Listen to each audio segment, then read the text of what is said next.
Okay, so my mother tongue is also Bengali because I am into a Bengali family. So Oh, I can also learn, I can also speak Bengali. I can understand Bengali, even though I did not know any single letter. Yes. So hello, good afternoon. How are you? yeah, very good afternoon, ma'am. Okay, I'm good. Thanks for asking. What about you? I'm doing great. So we're meeting for the first time. Let's start with the introduction. Okay, So would you like to introduce yourself first? yeah, of course. Okay, thank you. My name is Varun and I am from West Bengal. Now, actually, I'm a student. I'm studying college. This is my final year, BSc in Physics. Yeah, and now actually I'm learning this language, so that's why actually I'm running a YouTube channel because of my English. In this time, I'm talking with different kinds of people on this application or this type of application actually. Yeah, that's all about me. That's Please say great. Good something to else. hear that. Yeah, my name is Karishma Chauhan. I'm talking to you from Gurgaon. I have completed my education from Delhi. I have done LLB and now I'm an advocate by profession. I'm also a mother of two children and I'm also a part time YouTuber. That's all Oh, about me. okay, ma'am. So when you did your LLB that time, I think you were studying English medium. No. See, I completed all my education in Hindi. But yes, when I enrolled myself for LLB, I thought of giving this exam in English and I did it finally. But at that time also, I was not able to speak English. Okay. Yes. So I have learned English recently, like you can say 2 to 3 years ago. 3 years ago, I could not speak single correct sentence, but just because of practicing with other people and using this platform, especially YouTube, for last 2 years, it's been 2 years that I have incorporate my channel. So now I can say that I am able to speak. Okay, ma'am. Actually, I want to know about LLB. Actually, if anyone wants to do LLB, then what kind of syllabus they have to learn or Oh, we have to? syllabus. Yeah. Syllabus.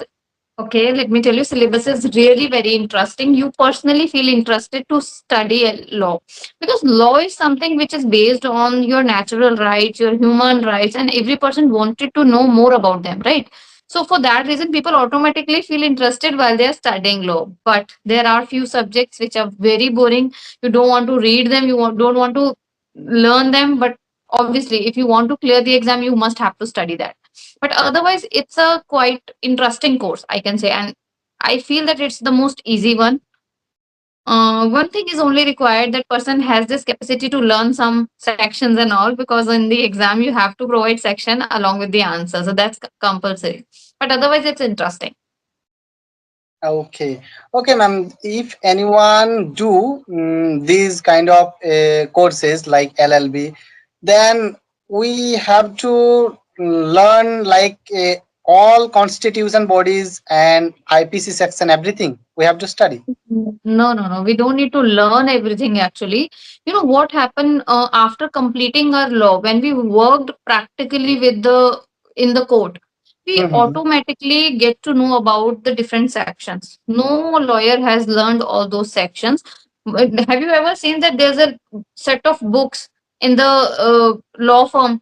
Why do they keep these books? Because when any new case comes with come to handle, they read with the books and then they understand which section should be applicable in this particular case. So no one can learn all these sections. There are a lot of sections. We can only know the Mm-hmm. basic one, the important one, or you can say the regular one, which we are dealing like most of the time. So it's Mm-hmm. not possible for a person to learn all the section. But yes, sometimes you have to pay attention to few of them, which are main, which we are Mm-hmm. dealing on regular basis, right? Yeah. Okay. Okay, ma'am. So, if actually, what's your opinion? If anyone wants to do graduation, then they should do general graduation. It means any degree like BTech or any general honors or LLB. What's your opinion? My opinion is LLB. However, when I was pursuing LLB, I did not very much aware about this. Obviously, that time I was a kid. So I've done my BCom. BCom pass from Deshbandhu College. It was regular. And after completing my graduation, I thought of pursuing something professional. So I tried to do CA as well, chartered accountant. However, I was not really good in that. I got failed in my first attempt, so I just quit. then this thought came to me when I worked with a law firm for like 3 to 4 years. Then I've realized that this is quite interesting profession. I can do this.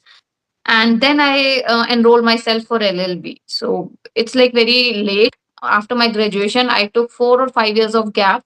Then I pursue LLB. Yeah. So LLB is Okay. the best option. I think after 12th you should do it if you want to do, because after 12 you have to spend 5 years, because it's BA LLB combined. Otherwise you have to complete 3 years in BCom and then again 3 years in LLB. So it will be a 6 year course for you. So Yeah, if you yeah. want to save your 1 year, you can directly enroll after 12th grade. Okay. Okay, great. Yes. Okay, so when you go, when you go to practice in Mm-hmm. court, that time you Mm-hmm. speak English or any other language? English.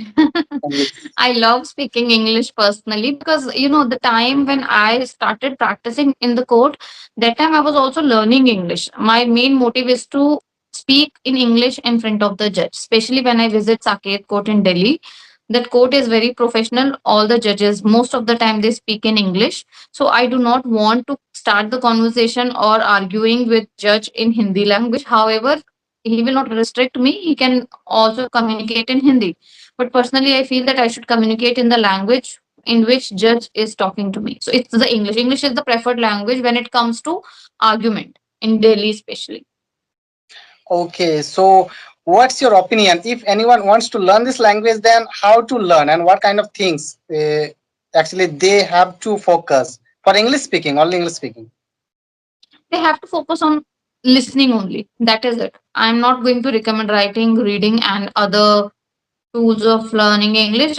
Because I have learned in the same way. I only used to listen a lot of videos and then I start speaking or practicing with other people, and this is how I have learned. So if I can learn in the same way, you can learn too. I did not even focus on my grammar. Now I'm focusing on grammar because I am making a lot of mistakes here and there.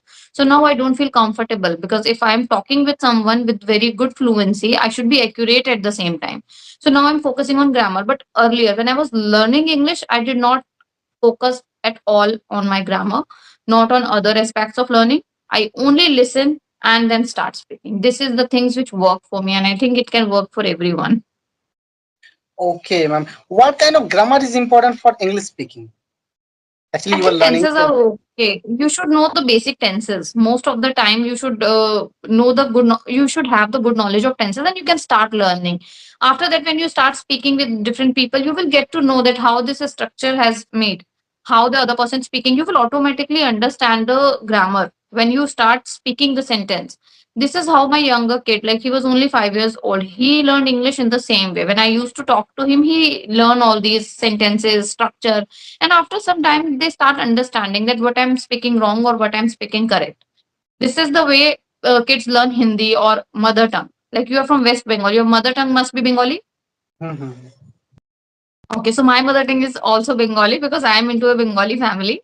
So Oh, I can also learn, I can also speak Bengali, I can understand Bengali, even though I did not know any single letter of Bengali language. But if you will ask me anything, I'm able to answer you in the same language. How? Just because of listening. And I'm listening to only one person, who is my mother in law. She only communicates in Bengali language. And just by listening one person for 2 years, I'm able to speak Bengali. So why can't you learn English if you're listening for a long time? yeah, yeah, Right? yeah. Any Okay. other question? Okay, ma'am. So, how to practice English at your home? Okay. Okay, that's a good question. How do I practice? Usually, I already told you that it's been 2 years. I have started my YouTube, I have started my YouTube channel. So, from that day till now, I have been practicing with someone, like I'm practicing with you. So, communication with the real people is really important while you want to learn English or want to sound fluent, because fluency only comes when you deal with the real people. If you are just having practice in the mirror, talking to yourself, your confidence level will not grow that much, which will grow when you talk with the person directly face to face. That's important. So this is the way I'm practicing for a long time. And sometimes if you speak, obviously I'm going to learn few words from you, the style of talking, the structures. Similarly, if you're talking to a people from diverse background, you will surely going to learn this language, I think, better than any other mode. It is the best one. Okay. Yes. How do you practice? Yeah, actually, I practice with my one friend, and I practice on this application. And one application I use for audio call. Okay. You know what? There is a lot of difference, even though you're talking with someone through video call or even you're talking with someone in real. There is a difference also Yeah, because, yeah, yeah. right Of now course. I'm talking to you. Maybe I'm comfortable. Maybe I'm able to talk. But if somebody just come in front of me and when he starts speaking, automatically our mind goes somewhere else. We start Yeah, yeah, thinking, right. okay, what if he speaks better English than us? What if like I made mistake? So these kinds of things always come to our mind when we're talking with real people. So I think you should how to say that you should give opportunities to yourself that you can connect with the real people in real world. That would be more Mhm. beneficial for the people for learning English. Yeah, yeah. This situation actually I face lots of time. Yeah, it usually happens because I realized this thing when I went to a parent teacher meeting when my son started going school. It was the first meeting. When I left my home, I thought of speaking in English, but when I go there and I saw when I went there and I saw that her teacher, she was speaking in such a manner, it's amazing. My confidence automatically like gets down and I feel hesitant and all. So I was not able to speak that time. That time I've realized that it is very important that you should not only limit yourself on the online or audio or video. You should go and talk to the people directly. That is also important. Otherwise, you won't be able to speak in front of the people. Yeah, So yeah, that's right. important. Yes. We will Sure, no talk issue. again. Okay. No issue. Okay, ma'am. Yes, you Thank can you. go. Okay.